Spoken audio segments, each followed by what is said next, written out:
Mayong adlaw kaninyong tanan dinha. Hinaot po nga ang Ginoo magauban kanunay kaninyo. Dako ang akong pasalamat sa mga tao nga mitabang aron nga kita maka Bible study gihapon verse by verse nga atong tun-an ang pulong sa Ginoo. O sa dili pa kita magsugod, magpasalamat usab ako sa warden sa Valle Hermoso o sa Giholngan City nga iya kitang gitugutan nga makatabang sa espirituhanon na kondisyon sa kanatong tanan. So kining Bible study dili lang para sa ubang tao kundi para sa ako usab. Kay gikinahanglan usab nga ako mahibalo sa pulong sa Ginoo. So atong ihatag ang tanan karon sa atong Ginoo. Magampo kita. Amahan namong langit nun, daghang salamat sa panahon nga kami makatuon sa imong pulong. Walay laing pulong dinhi sa kalibutan, Lord, nga kami nga among saligan. Kay ang imong pulong maoy suga sa among kinabuhi. Ginoo, hinaot paunta nga kami mahibalo og unsay tinuod nga gugma. Kay ikaw gahatag og example kanamo. Nagpakamatay ka sa among mga sala tungod kay imo kaming gihigugma. Lord, sa imong sermon dili lang unta nga kami mahibalo kundi kini among gamiton sa among kinabuhi aron nga kami makatabang nga ang kalibutan malinawon. Lord, hinaot po ang Espiritu Santo maoy maga-teacher, maoy magatudlo kanamo karon. Hinaot po nga imong abrihan ang among kasing-kasing. Sa ngalan ni Jesucristo nga among manluluwas. Amen. Sa dili pa kita magsugod sa atong main topic, mag-review kay para mahibaw nato kung hain ta gikan, hain ta padulong para sa konteksto atong mahibawan. Kining atong Bible study, wala na ko ni gipalalom kundi simple lang nga atong masabtan. So mag-review kita sa sinulat ni Dr. Luke. Si Lucas, usa ka doktor. Atong abrihan ang atong Bible karon sa New Testament sa bagong tugon, sa bagong kasulatan. Ang bagong kasulatan magsugod og Matthew, Marcos, Lucas. So ikatulo nga libro. Kita anaa karon sa kapitulo 6. Kini ang teaching, kini ang sermon, kini ang gitulo ni Hesus nga sayon nga masabtan apan lisod nga himuon. Apan kinsa may gatulo ginato. Dili ang pinakasikat nga artista sa Pilipinas, dili ang presidente nga tudlo nato niini or kinsa pa tong mga leadership, kundi ang atong Ginoong Jesucristo nga siya gabuhat nato, siya gabuhat sa atong kasing-kasing, siya ang nahibalo sa tanan. So siya ang nahibalo sa iyang gitudlo nga ang iyang gitudlo maayo alang kanato. Pero kadaghanan moingon sila nga dili maayo ang iyang gitudlo. Imposible. Counter sa atong kultura o counter sa atong pagkatao, sa physical. So tan-aw nato unsa may gitudlo ni Hesus. Mag-review sa kita sa kapitulo 6. So I hope nga mahuman nato ang kapitulo 6 kay tulo ka pagtuon nato ang kapitulo 6. So atong sulayan. Okay, mag-review sa kapitulo 6. Dito atong mahibawan ang pangutana mahitungod sa adlong ipapahulay. Sa 2000 na katuig sa panahon ni Hesus, kanang adlong ipapahulay Sabado, murag gigapos ang mga tao sa unang panahon. Kay bisan gani pagkuha og sugnod, pwede kang mapatay. So pwede kang mapahawa sa simbahan. Kini mga tawhanan na suko ni Hesus, kay si Hesus wala man mo sunod sa ilang tradisyon. May tungod sa Sabado. Naa gani mga relihiyon karon moingon nga kung ikaw mo simbag Domingo, maimpyerno. O ang una untang maimpyerno mao si Kristo. Apan miingon si Jesus nga gamiton nimo ang adlong ipapahulay Sabado o Domingo aron sa pagtabang sa isig ka tawo. Mao ginay pinaka sentro sa paggamit sa adlong ipapahulay. O dinandapita sa versikulo sa kapitulo 6 ato usab nahibawan nga ang tawo nga kimay ang kamot iyang giayo. Unsang adlaw, Sabado ba o Lunes, Martes, giayo niya og adlaw ipapahulay Sabado. Nasuko kayo ang mga Hudiyo kay dili nila gusto nga naakahimuon sa Sabado. Apan giayo ni Jesus, gitudluan niya ta kung unsaon paggamit nga dili kita mahimong slave sa tradisyon. Og si Jesus usab atong may bawaan nga gipili ni Jesus ang 12 ka apostoles. Daghan siya mga taong misunod apan gipili niya ang 12 ka apostoles. Ug usahay matingala kita nganong iyang gipili si Judas. Iya sigurong hataga chance si Judas nga siya magrepent, maghinulsol sa iyang sala. Og si Jesus usab atong makita nga nagdaghan siyang giayo bisag unsang klaseng sakit iyang giayo. Og usab siya dili lang ang center niya, dili lang pag-ayo pero nagtudlo siya, mo pinaka-importante niya. Nagtudlo siya sa gingharian sa langit. Og si Jesus nagsermon niya. Sa iyang sermon naani mabutang sa tunga-tunga sa kapitulo 6. Daghang gisermon niya. Nagpili lang kog jutay sa gisulti ni Jesus. May sermon siyang mga kabulahanan ug mga kasub-anan. Miingon si Jesus, bulahan ang mga kabos, bulahan or magbalipayon kamo mga kabos, mga pobre espirituhanon. Kabos miingon nga ikaw mituo nga ikaw makasasala. Mao ni kabos. Bulahan usab mga kabos sa material things. Kay naglisod ka dinhi sa kalibutan bisag unsay imong himuon, lisod gyapon ang kinabuhi. Apan kung tawo kas Ginoo, maglipay ka dito sa langit. Kini mga dato karon dinhi nga walay Ginoo, naay mga dato nga maayo kayo pod nga Kristohanon. Apan naapoy daghang mga tao nga ang paglantaw nila nga ang kinabuhi karon lang. So ang ilang kalipay dinhi lang. Sa sunod nga kinabuhi, wala sila'y kalipay. Mingon si Jesus usab nga bulahan ang mga gigutom sa tabang sa Ginoo, gigutom sa forgiveness, sa pasaylo sa Ginoo. Og nagsermon usab siya, mingon siya, may tungod sa gugma alang sa kaaway. Kini ang lisod kaayo kanato. Mingon si Jesus,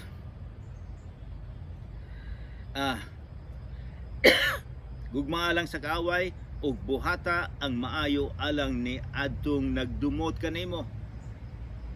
Mingon siya, higugmaa ang imong kaaway. Kaaway. Kadaghanan kanato mo katawa, unsa man si Jesus nagpakatawa ba siya? Kinsa may nganong mingon man siya nga higugmao nato ang kaaway. Kadaghanan nato kung naay kaaway, mag-vengeance, magdumot kita nga sila makatilaw usab sa ilang gibuhat. Mingon si Jesus, buhata ang maayo alang ni atong nagdumot, panalangini ang mutunglo kanimo. Lisod kay ni. Apan mangutana kita, kinsa may gatudlo ang atong Ginoo. Makayuntang excuse me, imposible nang mahitabo. Tinuod imposible na. Chuta ay makahimo na. Imposible kung wala ang Ginoo kanimo. Imposible kung wala ka napasaylo sa Ginoo sa imong mga sala. Ikaw ug ako aduna kitay sala. Kinahanglan mapasaylo na.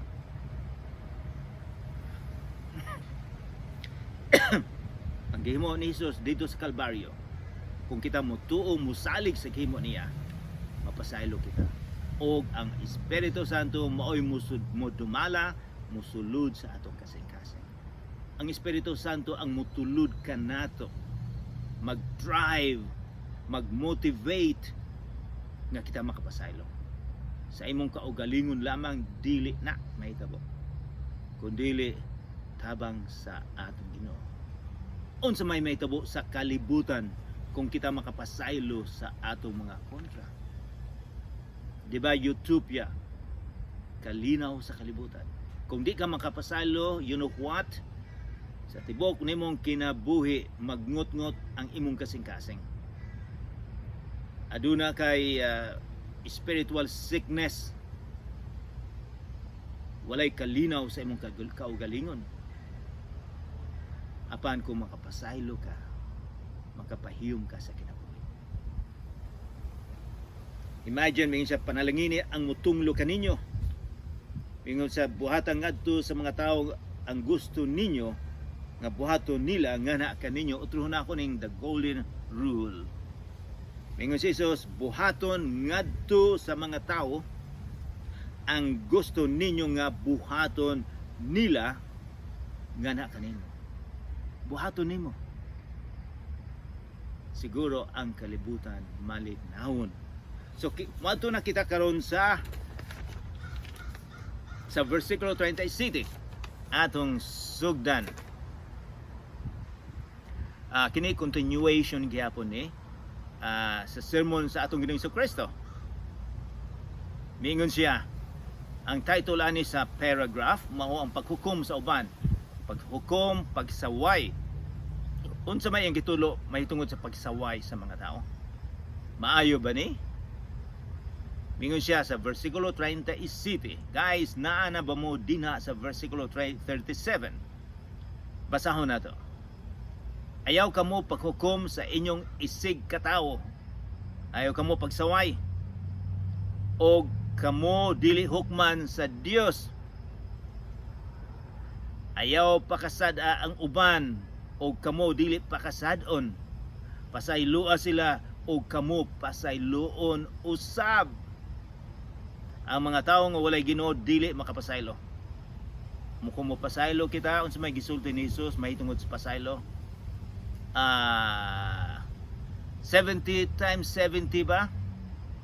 O maingon siya nga ang tanan karaghanan imog yung pasayloon bisag unsa. Unay gisulti ni Jesus. Ayaw ko mo paghukom, nganong dili man kita mo criticize, mo hukom sa mga tao. Kay dili man ta makaibalo sa kasing-kasing so sa katao. Wala kita maibalo sa tanan. Nga ikaw usab na ade sayon lang kayong pag-criticize sa ubang mga tao, pagsaway sayon kayo. Apan dili nato makita ang atong kaugalingon. Apan ang ubang mga tao mahibalo sa imong kaugalingon, ikaw dili. So mingon si Jesus, ayaw pagsaway, ayaw ko mo paghukom, don't judge. Nga kana siya dili maayo. Versikulo 38. Ngayon siya, panghatag kamo sa inyong isig katao o kamuhatagan. Madawat ninyo ang hustong takos o sobra pa gani nga mag-awas kini. Kung ikaw muhatag, mag-awas pa ang ihatag si Ginoo. Ang sulanan nga inyong gamiton alang sa uban, mausab ang gamiton alang kaninyo. Og sultihan sila ni Jesus ni ining sambingay. Ang usa sa mga gusto ni Jesus nga magtudlo siya sambingay, kita mga Filipino ubang mga teachers dili kayo nagigamit. Apan sa panahon ni Jesus kadtong mga rabbi, kadtong mga teachers, teachers of the law, gamit nila ang sambingay para masabtan. O usahay ang sambingay exaggeration, pasubraan para masabtan gyud. Bisag diri sa among lugar sa Canada, kanang pasubraan gigamit namo diri, pero it is not in a negative term kundi para masabtan gyud. Kita sa Pilipinas mingon gipasubraan nimo na, apan para maklaro ang idea, ang gusto nimo padak-an nimo. So Mao ni isang bingay sa versikulo 39. Ang buta dili makaagak sa laing buta. Simple. Kung buhaton niya kini, mga hulog silang duha sa kanal. Kinsa may makaagak or teacher, kinsa may makatudlo nato dinhi sa kalibutan, kinsa man ang imuha. Walay lain kung dili si Jesucristo lang. Kay siya dili makasala. Kay bulo ko nga naay mga leaders sa mga relihiyon nga inyong gisunod kaysa pulong ni Jesus. So dako kay ng problema kung sundo nimo sila apan dili si Jesus. Kay sila mga butaman sila pusab. Wala sila, dili nila makitang sala silang kasing-kasing. Muna ang pinakasundon ginato nga leadership nga teacher mao atong Ginoong Jesucristo. Versikulo 40. Walay tinun-an nga labaw sa iyang magtutudlo. Apan kun ang tinun-an hingpit na nakat-on sa tanang gitudlo kaniya, may sama siya sa iyang magtutudlo. 41. Nganong nagtan-aw ka man sa puling sa imong isig katao, apan wala mo tagda ang truso diha sa imong mata. So usay makapahiyom kita sa gisulti ni Jesus.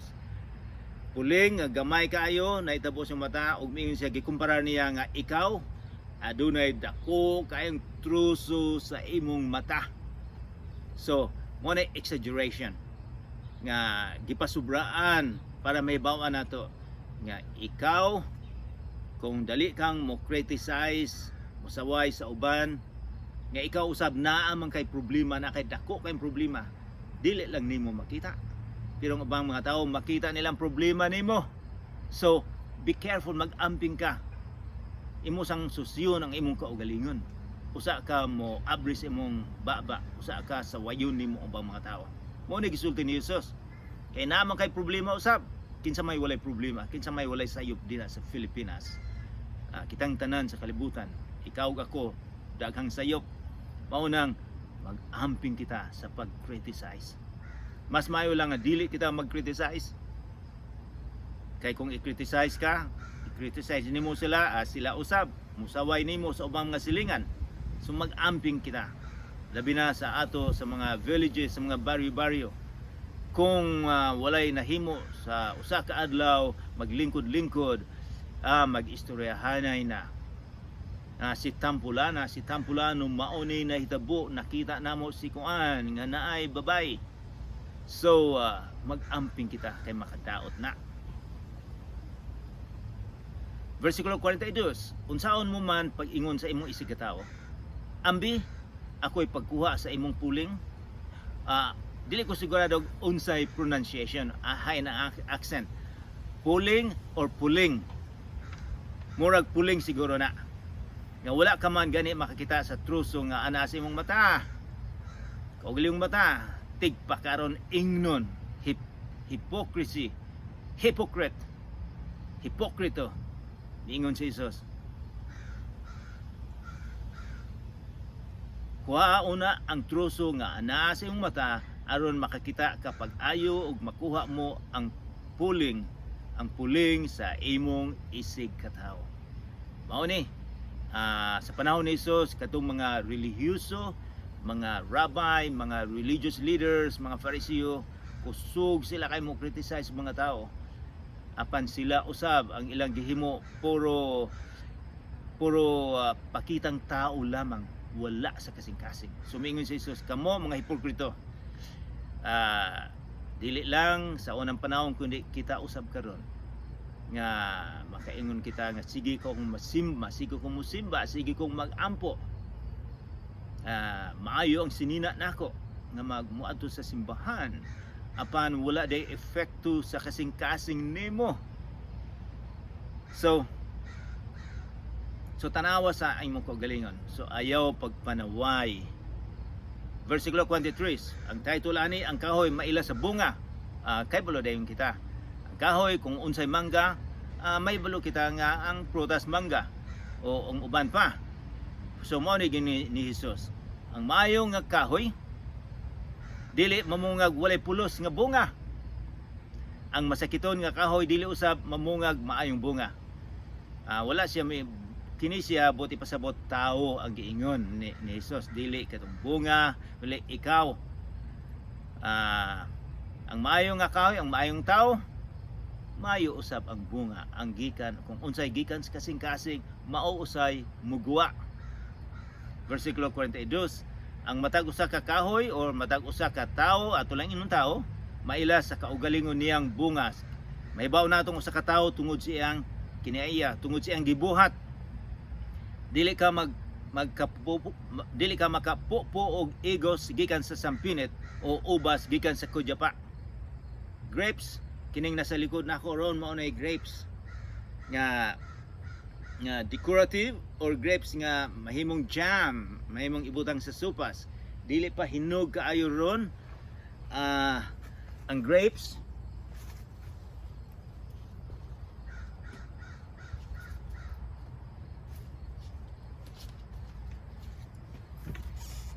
Hilaw pa ang grapes kung ako, so siguro mga 2 ka semana pa ang grapes. So kini mo blue akong kanon ni asulong kayo. So miingon si Jesus nga kung unsay grapes, ang bunga usab grapes. O sa tong example nga kung ang usa ka tawo nga walay Ginoo o nagpakaron ingnon lang, murag ang ubang tawo makaingon nga aslom ng pagkatawhana. Dili makaon ang iyang kaugalingon, dili makaon sa uban. So, naay mga mosquito. So,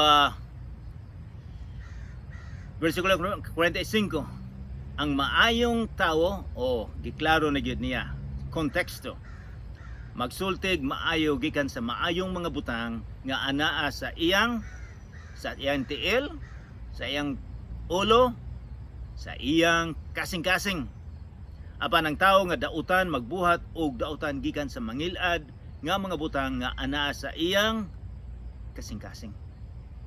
Kay kun unsa ang anaa sa kasing-kasing sa tawo, mausab ang iyang isulti. So importante gyud nga malimpyuhan ang kasing-kasing. Kay di na mupuyo ang Ginoo. Kay kung hugaw ang kasing-kasing, dili mupuyo ang Espiritu Santo sa imong kasing-kasing. Unsaon man nato nga ang Espiritu Santo musulod sa kasing-kasing.